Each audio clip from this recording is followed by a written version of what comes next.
Hey Colfax library friends, it is so good for you to join with me today here on our summer reading program show, Imagine the Magic of Your Story. My name is Mike Presby and I'll be your magician throughout the next 45 minutes sharing some magic and stories with you. And I've only got one question. Are you ready to start the show? I can't hear you. You are? Awesome! Well then, without any further ado, let's start the show!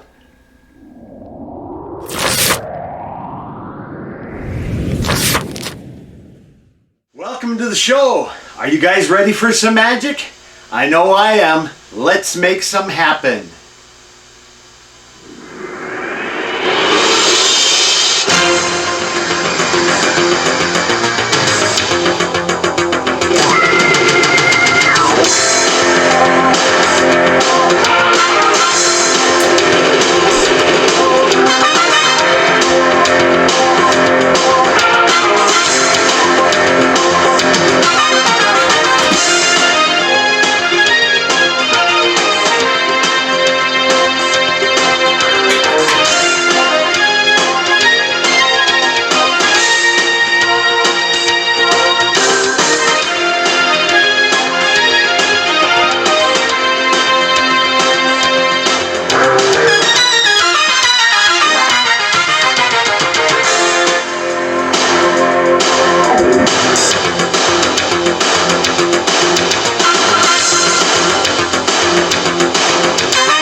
Your eyes here.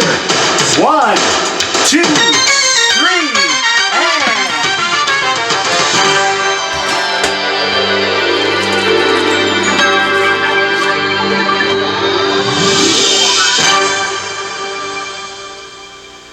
Hey, welcome to the show. My name is Mike Presby and I'm glad to be here with you.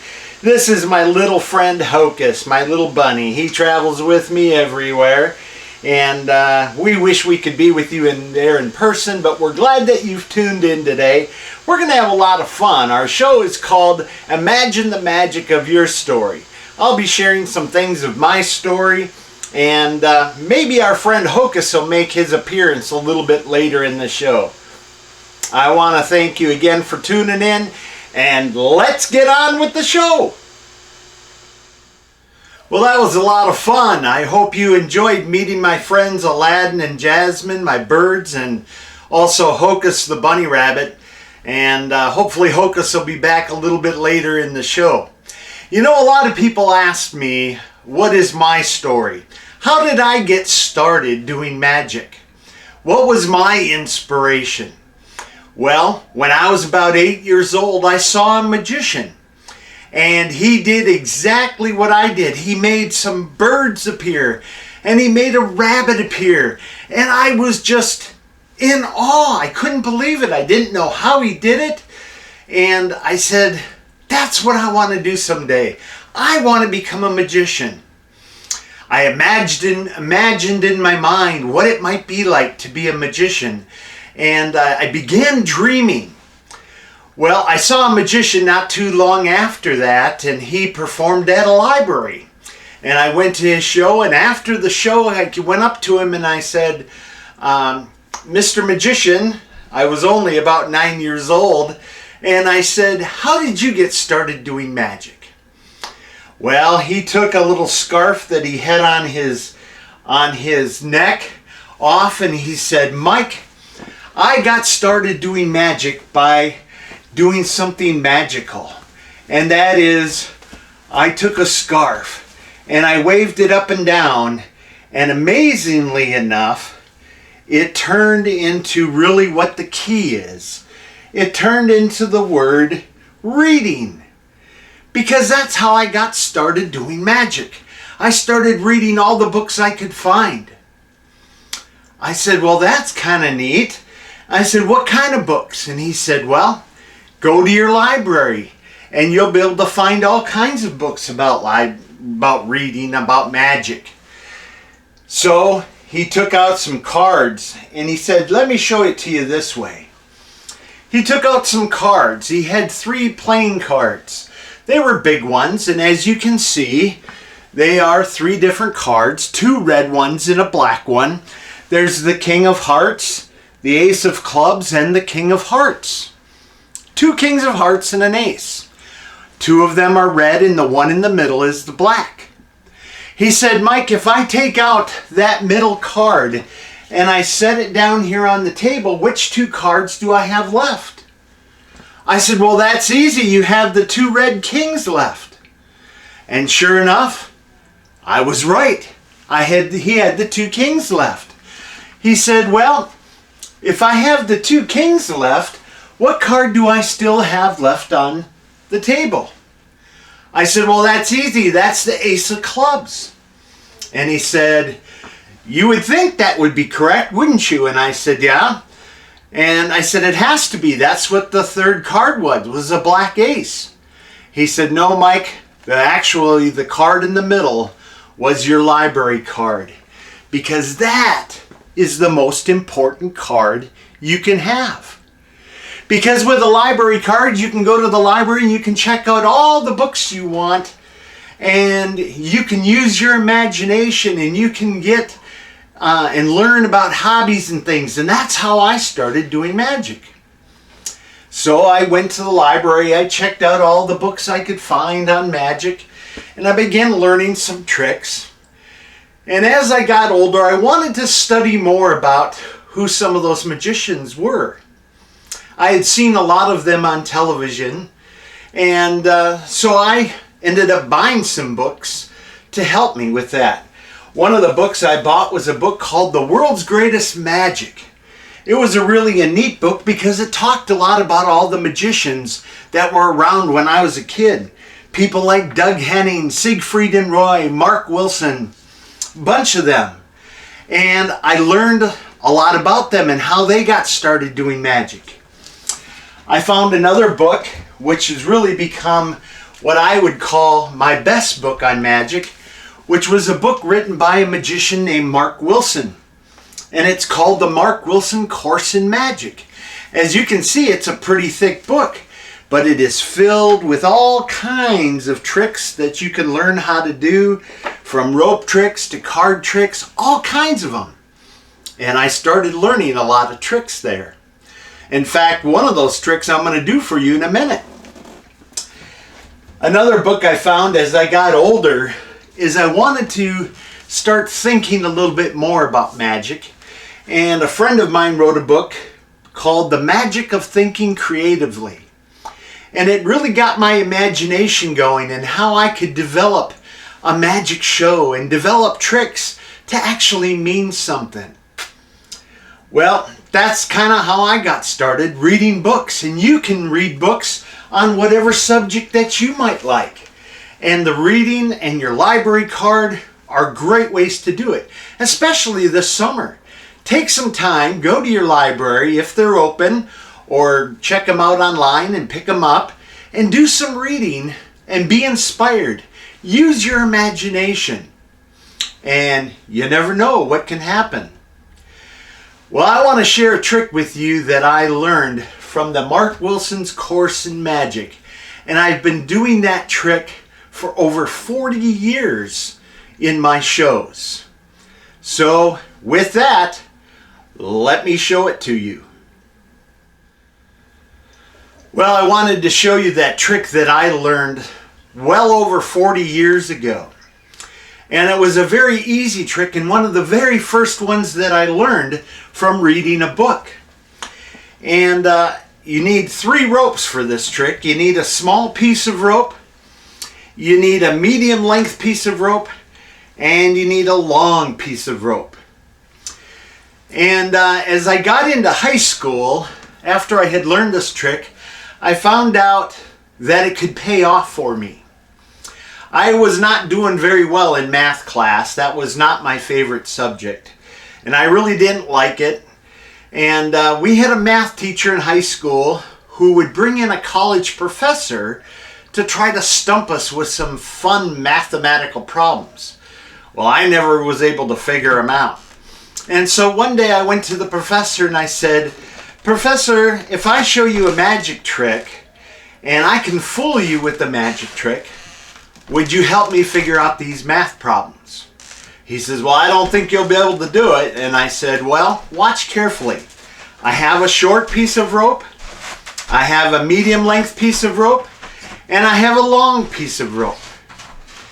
And I said, "Watch carefully. If I put them in my hand side by side, just like that, you will see that from my thumb up, they're all the same length." Well, he wasn't very impressed because he could see the rest of them were all different lengths.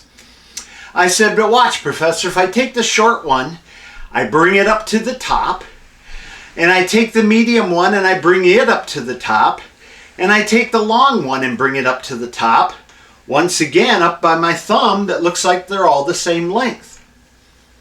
Well, he still wasn't too impressed, and I said, "Watch, Professor, if I simply blow on them and give them a nice little tug, just like that, something magical happens.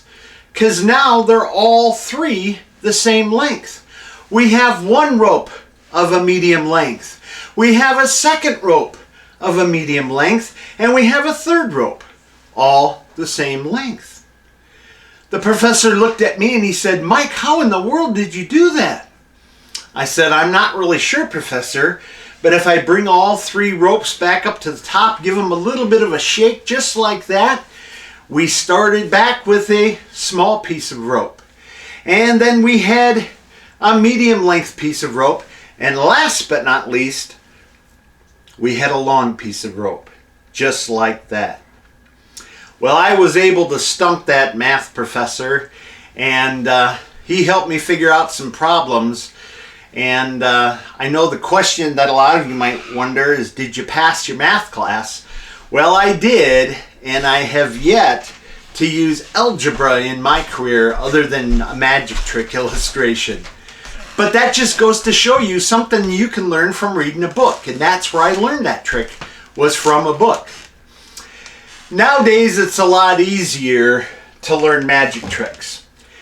A lot easier, because there's DVDs out there, there is YouTube, there's a lot of different ways to learn magic. But one of my favorite ways is something that's brand new on the market, and it's called the Trick of the Month Club.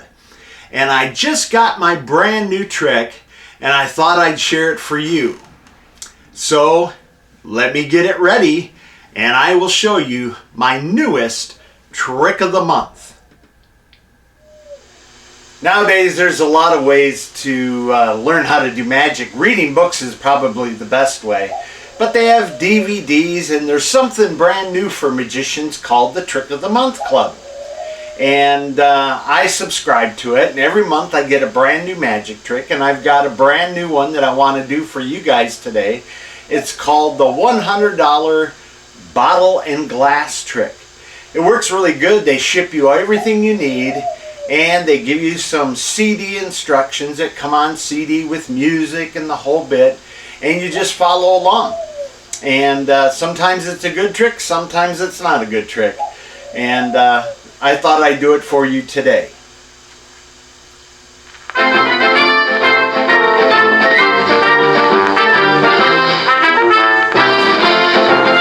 Hello and welcome to Acme Magic. Today you are going to learn the famous $100 bottle and glass trick. You will need 2 tubes, 1 bottle and 1 glass. You won't need that extra bottle. Save that for later. The idea of this trick is to make a bottle change places with a glass and a glass change places with a bottle. In order for this trick to be successful, the glass must be the same distance from the bottle as the bottle is from the glass. Perfect. Let's start the trick. Cover the bottle with one tube and the glass with the other. Make a magical gesture. Don't overact. And the glass and bottle have changed places. Don't lift the tubes yet. You are only going to pretend they changed places. That's the $100 secret. You only pretend they changed places. Let's start over. Cover the bottle with one tube and the glass with the other. Make a magical gesture and the glass and bottle have changed places. Remember the secret. Now, the hard part is making them change back. Make a magical gesture and now you can lift the tubes showing they are back to their original position. You've just learned the famous $100 bottle and glass trick. I know what you're thinking. Money well spent. Sometimes your audience won't be fooled by this method, so you have to try another approach. Again, cover the bottle, cover the glass. Make a magical gesture showing the bottle becomes a glass and the glass becomes a bottle, and back again. Any questions? Now remember, the tube on the left is the tube that goes over the bottle, and the tube on the right, wait a minute, that's just one too many bottles. The tube on your right goes over the glass, which immediately makes the glass become the bottle, and the bottle become the glass. Now remember, the tube on the right is the tube that goes over the bottle, and your tube on the left, that's just one too many bottles. The tube on your left goes over the glass, which immediately makes the bottle become the glass and the glass become the bottle. It is also possible to do the trick using just one tube, one bottle, and one glass. Cover the glass with a tube, which immediately becomes the bottle, and the bottle becomes, you guessed it, the glass. But to do that, you'll need another bottle. You see, the tube covers the glass, which immediately becomes the bottle, and the bottle becomes, you guessed it, the glass. But to do that, you'll need another bottle. Do you have any questions? At this point, some people might ask how this trick works. Some people might know how this trick works, but most people really don't care. They will often accuse you of using more than one glass. Of course, you know there is never more than one glass. Maybe another bottle, or two, but never an extra glass. Of course, for this trick to really work, you'll know you'll need 2 more bottles. Sometimes you won't even use a glass. Now you've just learnt the famous $100 bottle and glass trick. Remember, don't tell the audience how it works.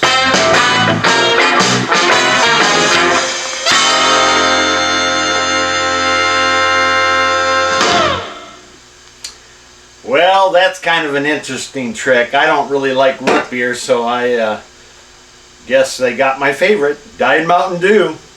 And that, my friends, is the $100 bottle and glass trick.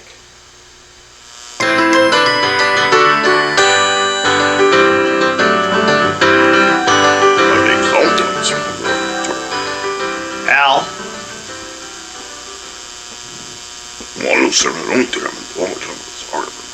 Al? Al? Al? What? Hey, I brought you out here to talk to the audience. What audience? The audience in the TV screen there, in the video camera. Hello? What am I supposed to do? I brought you out here to sing a song. Song? What song? You know, the alphabet song. Oh, yeah. Can I finish my book first? Al, this is a show. We need you to sing the song now. Oh, come on. That's not fair. I was reading a book, and right when I get to the best part, you take it away. Well, I'm sorry, Al, but we have a show to do, and the kids want to hear you sing. Okay, I'll talk to them, but can't I just finish that one page?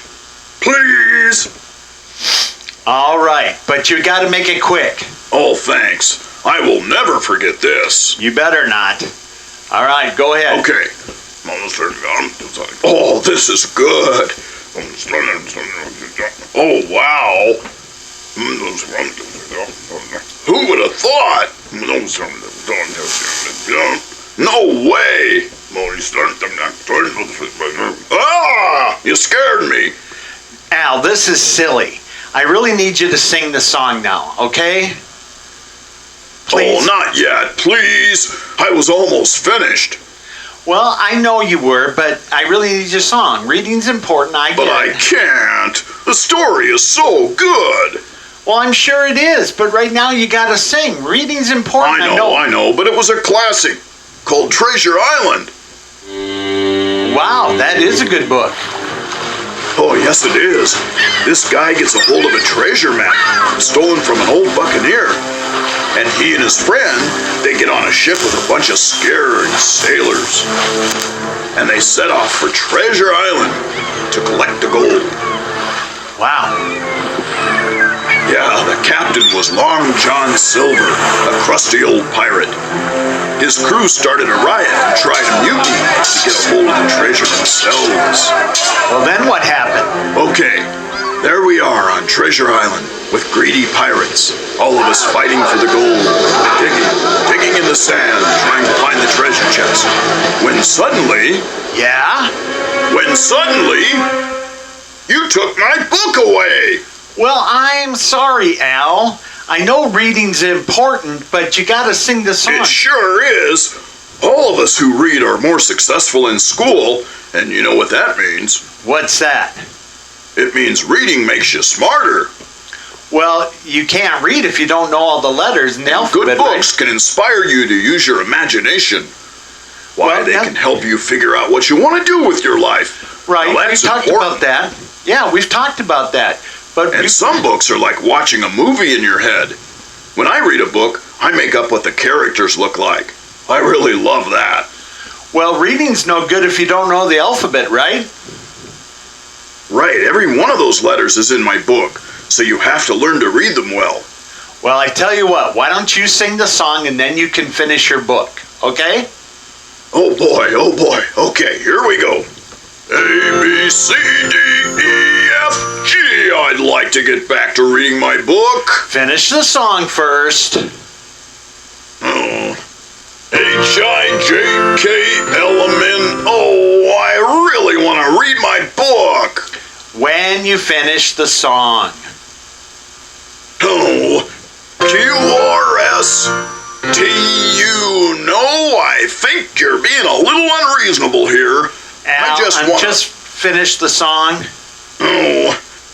T, U, V, W, X. Why can't I please read my book? You can read your book when you finish the song. Okay? All right? Oh, all right. Z. Now can I have my book? I can't wait to get back to Treasure Island. Hey, matey, we'll let you have your book. That was funny. I just love to read. Well, very good, Al. Take a bow. Very good. You did a good job. And I'm sure the kids are clapping. Al, it's over now. All right. Well, thanks, guys. And thank you, Al, for sharing with us, all right? Let's get on with the show. Hey, I hope you enjoyed my good old friend Al the alligator. You know, he had a really interesting point. He said he uses his imagination when he reads, and that's something we should all do. You know, he said he imagined what the people looked like and what things smelled like and what it was like to be there on Treasure Island. You know, imagination is a big part of what we're talking about this summer. And as we read and as we use our imagination, we can see a lot of things. Well, Al's got a distant cousin from way back by the name of Sparkly the Dragon. And Sparkly is kind of a unique guy because he's got a gold tooth. That's why they call him Sparkly. He's also got a really, really long tail, doesn't he? What? He doesn't have a tail? Oh, well, he had a tail yesterday when we had our dress rehearsal. Oh, well, you know what? I have just the thing to fix that. I brought with me what I call my time machine bag of doom. Why do I call it that? I don't know, I just think it sounds cool. But you know what? If I put Sparkly in this bag and we use a little time machine, just maybe we can get him back to yesterday, and then we can get him so you can see his long tail. So if we want to go backwards, we kind of got to go counterclockwise. So we'll go counterclockwise a little bit here. And we'll go back in time, hopefully to yesterday. And there we go. Open it up and Sparkly. Did you find your tail? You did. Perfect. Well, Sparkly found his tail. Yes, he did. Wait a second. We went back way too far in time. Sparkly is a baby. That's not good. Let's put him back in here and let's try it again. Maybe we need to not go back so far in time. Now we've kind of got to go back to the future. And so let's go clockwise this time. And we go round and round and round. And there we go. Let's see. Did that work? I think, oh yeah, I think it did. There he is. We found it. Perfect. Sparkly. Yay. What? Sparkly? We went way too far in the future. Sparkly's an old dragon with glasses and a cane and a cake with lots and lots of candles. An old dragon. Well, that's not right. Well, let's try it one last time and see if we can find Sparkly and just go back to yesterday. Because yesterday when we did our dress rehearsal, he was all set. All right, let's go. Oh, we got to go back in time again. Let's just go back a little bit this time and see if that works. And Sparkly. Oh, yeah, there he is. Right there, Sparkly. We got him. And did that work? By golly, it did. We got him and he's got his tail back just the way it was yesterday. You know, there's a lot of different ways to catch a dragon. And I have seen a movie that my grandkids like called How to Train Your Dragon. And maybe you guys have seen that movie too. But did you know that there's a fun way to catch a dragon? Not just train a dragon, but actually catch a dragon. And that is giving them their favorite treat. And dragons' favorite treats are Red Hots. Yeah, I think it's the fiery breath. I don't like them because they're way too hot and spicy for me, but dragons love Red Hots. And so when I want to catch a dragon, I have a dragon catching container. I put some Red Hots in there just like that. And then I hide it in the castle tower. And when I hide it in the castle tower, some amazing things can happen, because that way, if Sparkly ever gets lost or he ever disappears on me, like if he goes back in that time machine again and takes a little trip, and sometimes I can never find him because he's always goofing around. Every once in a while when I do that, I'll go, Sparkly, where are you? And I'll open up that time machine bag of doom, and you know what? He's gone. He's nowhere to be seen. So then I know that very possibly he might be in that container. Yes, indeed. He is in there trying to get those Red Hots. And that, my friends, is how you catch a dragon. You know, using your imagination. That's a very untrue fairy tale story about Sparkly the dragon. but it gets our curiosity going and it gets our imagination going. And friends, if you ever want to catch a dragon, you know what you got to do. Use some Red Hots. Once upon a time, there was a king and his lovely daughter, the princess, who lived in a beautiful castle. And the princess loved to read. She loved to read books. In fact, she read so many books that she got to be very, very smart. In fact, a lot of people thought she was smarter than the king. Well, this lovely princess was given a beautiful crown. And in the center of that crown was a beautiful stone. One of the most beautiful stones in all of the kingdom. And that lovely little princess was so proud of her crown and so proud of her stone that the people in the kingdom really dreamt about the opportunity to even see it. Well, they decided to put the princess's crown on display in the castle. People could come by and they could see it, but they couldn't touch it. It was such a beautiful crown. Well, at night, they would take that stone out of the crown and they would place it in a safe, much like I have here. They would place that crown in the safe and they would lock it up for safe keeping overnight. And then the next morning they would take it out and they would put it back in the crown and put it back on display. Well, one morning they went to open the safe and they noticed something horrible had happened. When they opened up the safe, the jewel was gone. There was nowhere to be seen where that jewel went. They could not figure it out. The king set out all of his horsemen and all of his soldiers to scour the whole kingdom to try to find that jewel.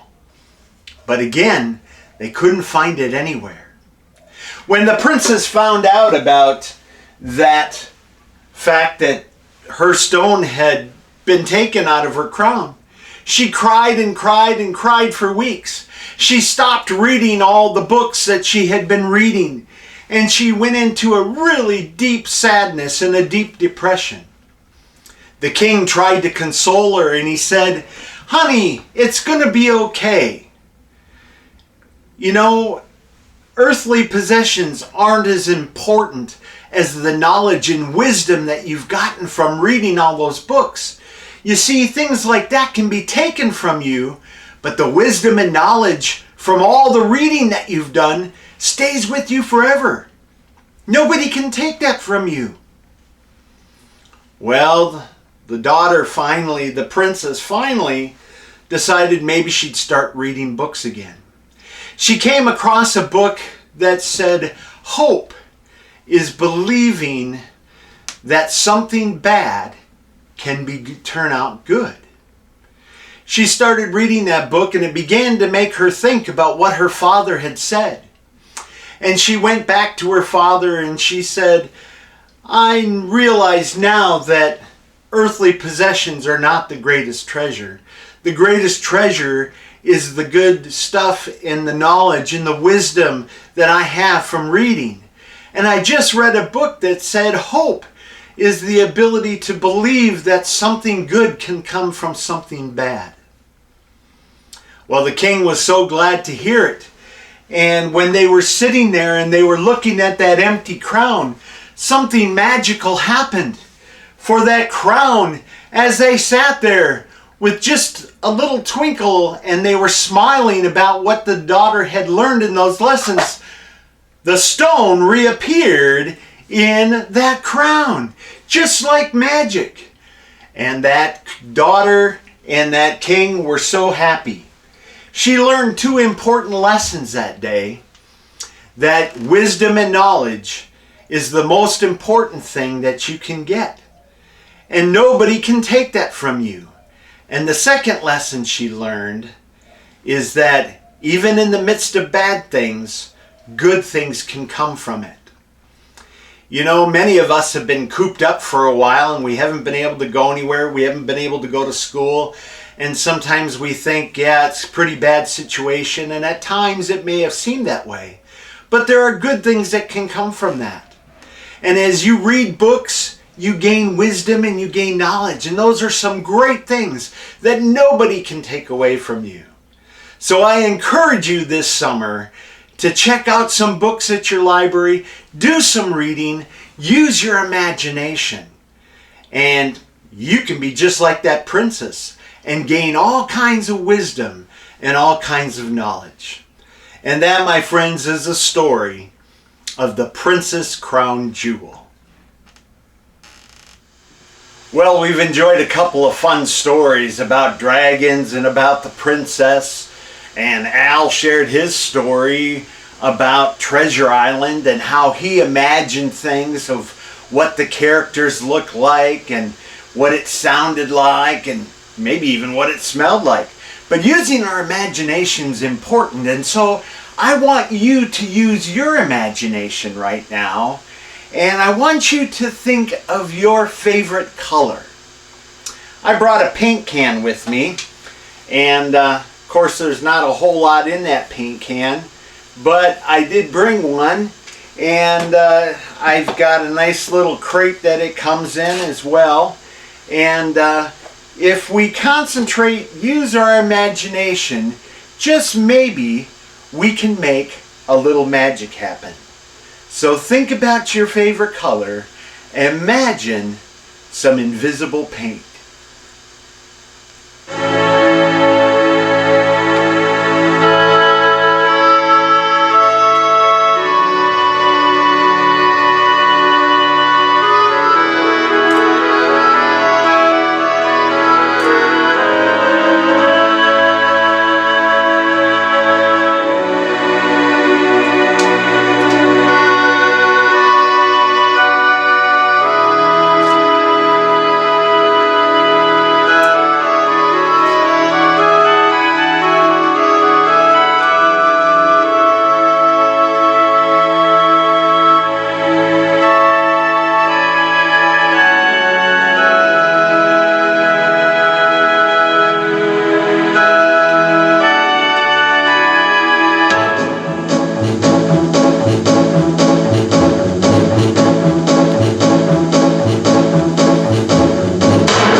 using your imagination, and you can get some invisible paint.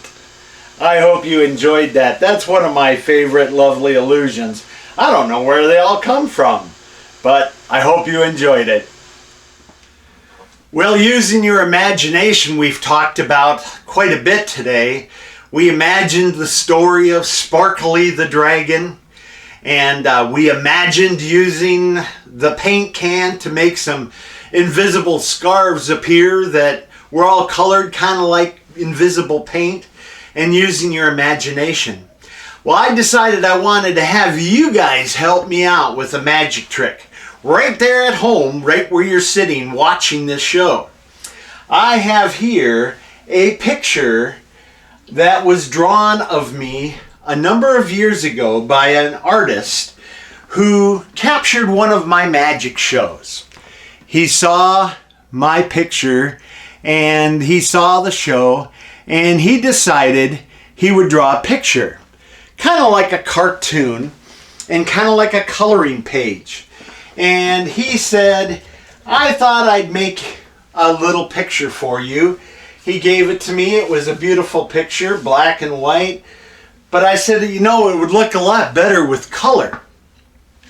And he said, I've also given you some magic props to use to make it turn color. He gave me a scarf, a black scarf, but he said there's magic in that scarf. If you just wave it, you'll find the magic. He also gave me a magic wand, and he said if you wave that magic wand up and down and all around, you can make some magic happen. But he said there's one more thing you're going to need. You notice that in this picture there's lots of kids at your show. I said, yeah, I see that. He said, you need some kids to help you. So I thought, what better way than today, right where you're sitting, you help me make some magic happen with this painting. So here's what we're going to do. I'm going to turn this over, just like so, and we're going to try some magic. And what he told me is that if kids wave their hands up at the painting, that some magic can happen. Once you wave the magic wand, you use some magic scarf magic, which he told me what to do, to shake it and some magic would happen. So we'll see if that works.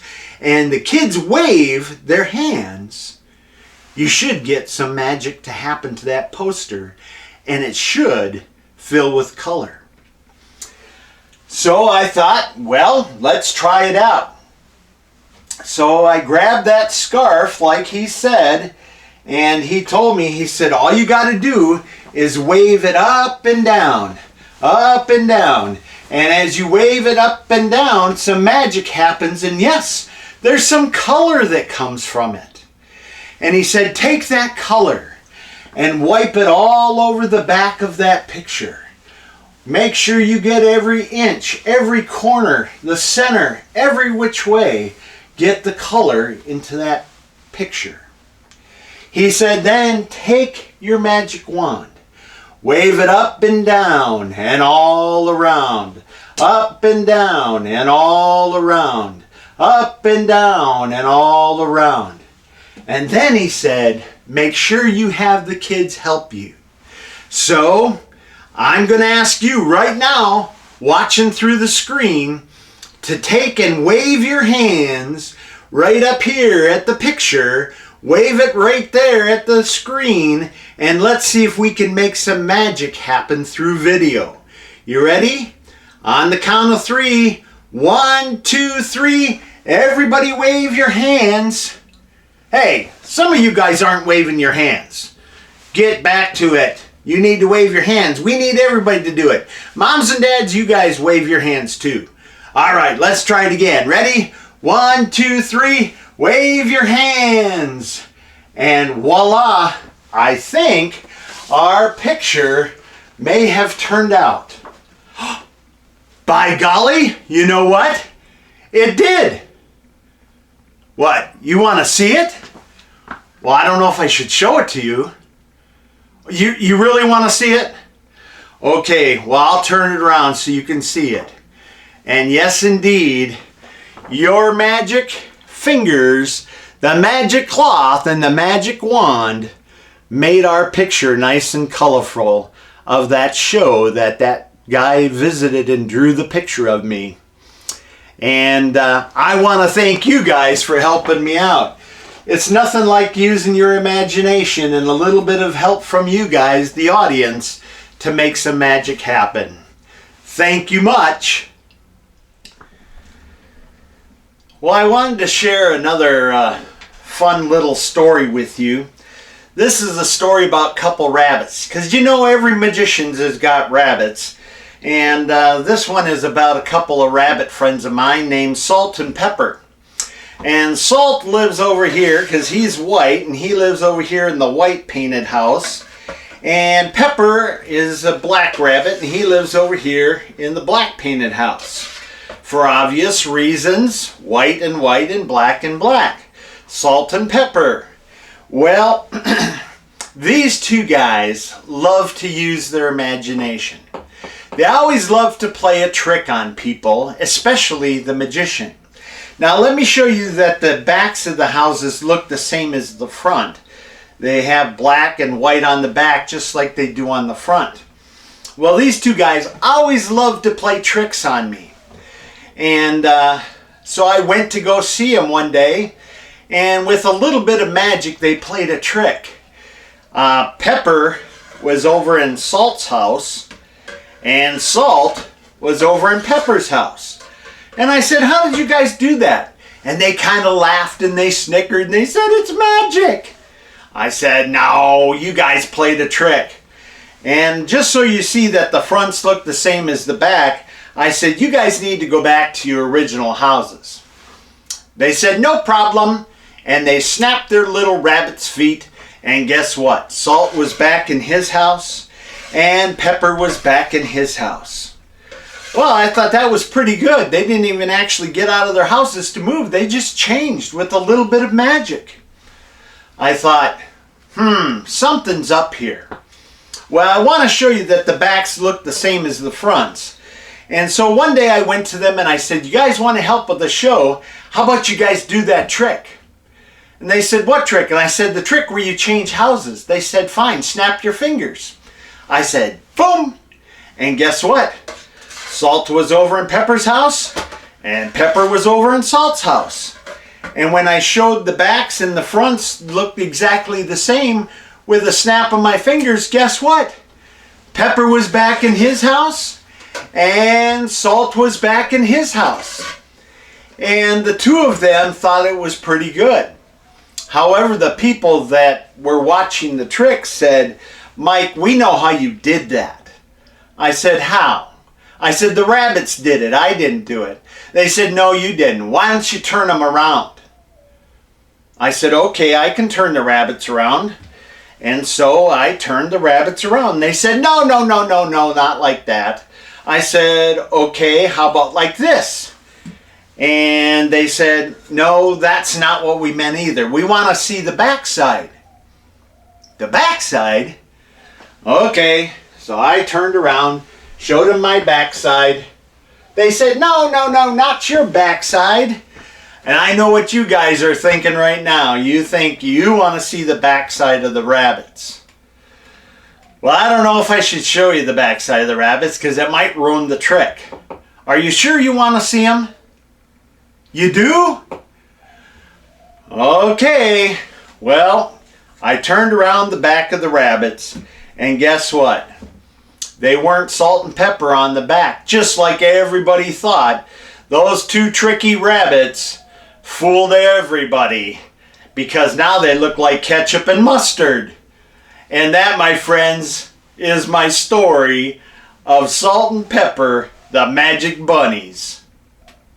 Hey gang, we are at the end of our show, and I've got one last illusion I want to share with you. But before I do, I want to thank you for tuning in today, watching the show. I hope you've had a little bit of fun and you've been entertained.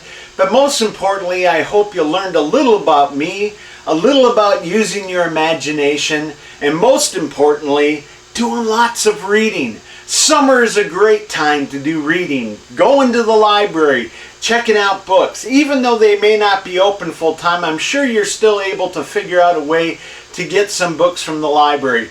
Do some reading this summer, and stay safe, everyone. And hopefully we'll get to see you again live and in person sometime. Well, without any further ado, let's finish our show with our final illusion.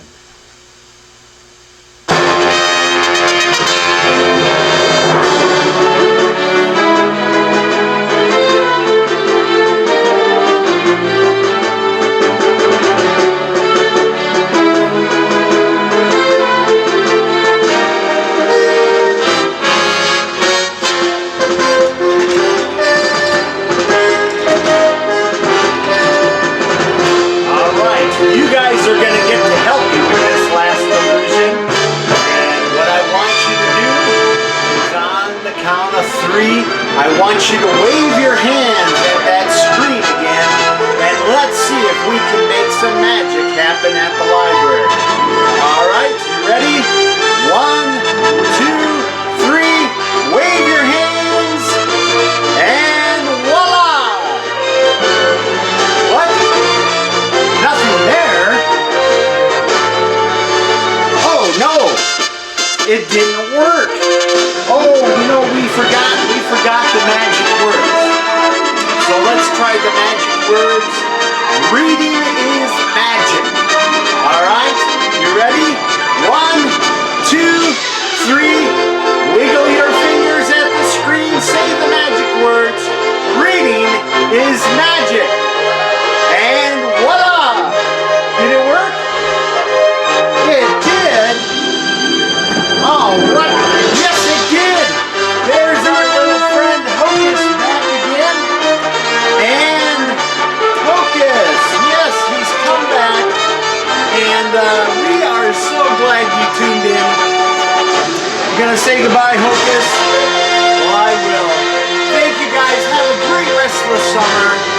And remember, reading is magic.